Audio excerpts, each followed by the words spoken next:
Feliz día, apreciado amigo oyente. Hoy en nuestro espacio Reavivados por su palabra estaremos estudiando el capítulo número 12 del libro de Segunda de Samuel. Segunda de Samuel, capítulo 12. Entonces el Señor envió a Natán ante David y al llegar le dijo: habían dos hombres en una ciudad, uno rico y el otro pobre. El rico tenía numerosas ovejas y vacas, pero el pobre tenía una sola cordera que había comprado y criado. Había crecido con él y con sus hijos. Comía de su bocado, bebía de su vaso y dormía en su seno, y la tenía como a una hija. Un viajero llegó a casa del hombre rico, y él no quiso tomar de sus ovejas ni de sus vacas para dar a comer al viajero que lo visitaba, sino que tomó la oveja de aquel hombre pobre y la aderezó para su huésped. Entonces se encendió el furor de David en gran manera contra aquel hombre y dijo a Natán: vive el Señor que ese hombre es digno de muerte, y debe pagar la cordera con 4 tantos porque hizo tal cosa y no tuvo compasión. Entonces replicó Natán a David: tú eres ese hombre. Así dice el Señor Dios de Israel: yo te ungí por rey de Israel y te libré de manos de Saúl. Te di la casa de tu señor y las mujeres de tu señor en tu seno. Además te di la casa de Israel y de Judá, y si esto fuera poco, te añadiría mucho más. ¿Por qué pues tuviste en poco la palabra del Señor y cometiste lo malo en sus ojos? A Urías hitita heriste a espada y tomaste su esposa para que fuera tuya, y a él lo mataste con la espada de los amonitas. Por eso la espada no se apartará jamás de tu casa, por cuanto me menospreciaste y tomaste la esposa de Urías hitita para ti. Así dice el Señor: yo levantaré el mal en tu misma casa, tomaré tus mujeres ante tus ojos, y las daré a tu prójimo que yacerá con ellas a la vista de este sol.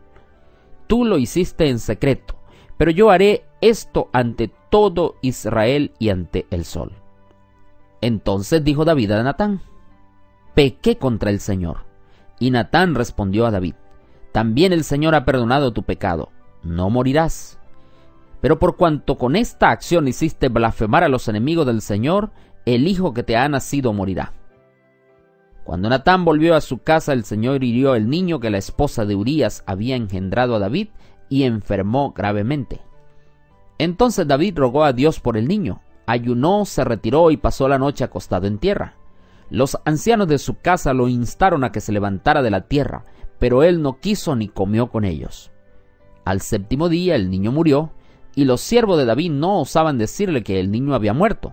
Decían: cuando el niño aún vivía, le hablábamos y no quería oír nuestra voz. ¿Cuánto más mal le hará si le decimos que el niño ha muerto? Pero David, viendo a sus siervos hablar entre sí, entendió que el niño había muerto, por lo que les preguntó: ¿ha muerto el niño? Y ellos respondieron: ha muerto. Entonces David se levantó del suelo, se lavó y se perfumó y se cambió de ropa. Entró en la casa del Señor y adoró. Después vino a su casa, pidió comida y comió. Y sus siervos le preguntaron: ¿qué es esto que has hecho? Cuando el niño aún vivía, ayunabas y llorabas. Ahora que murió, te levantaste y comiste. Él respondió: cuando el niño aún vivía, yo ayunaba y lloraba pensando: tal vez Dios tendrá compasión de mí, de manera que el niño viva. Pero ahora que ha muerto, ¿para qué tengo que ayunar? ¿Podré volverlo a la vida?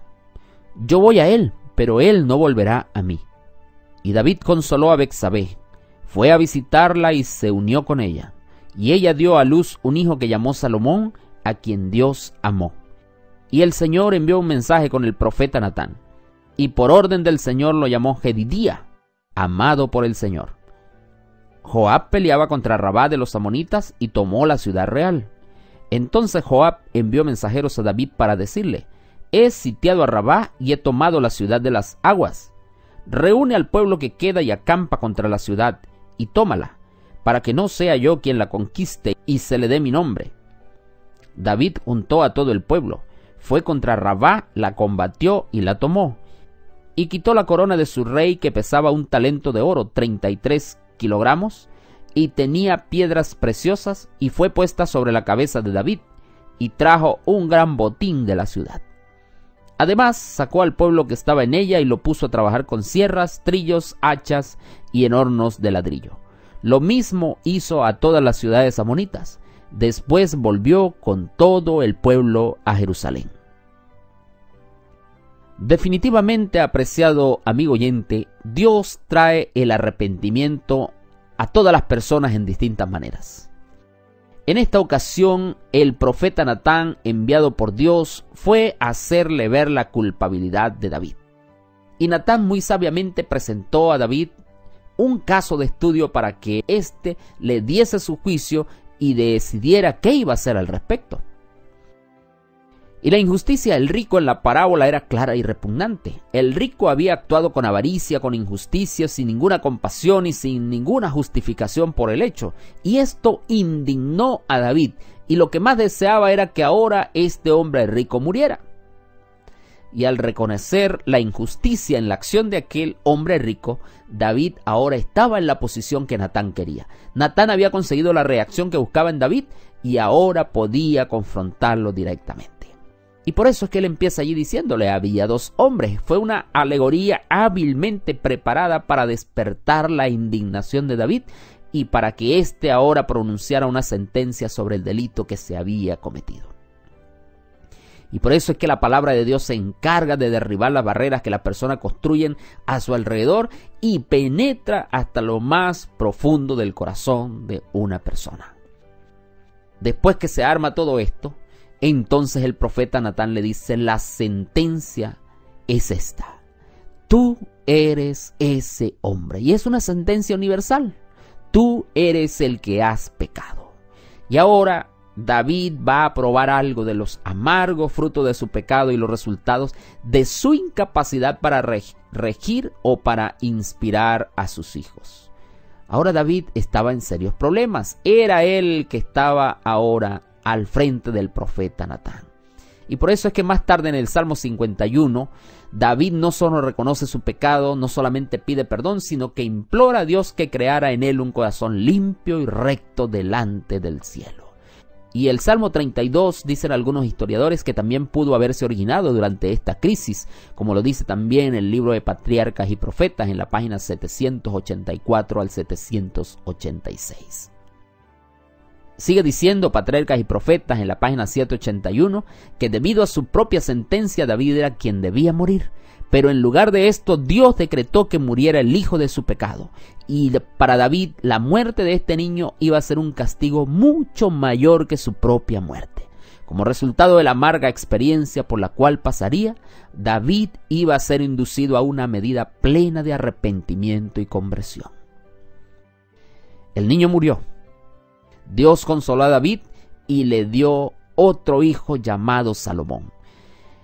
Y el nombre de Salomón quizás signifique pacífico, y este sería el hijo que iba a heredar el reino, del cual también iba a ser antecesor el Mesías.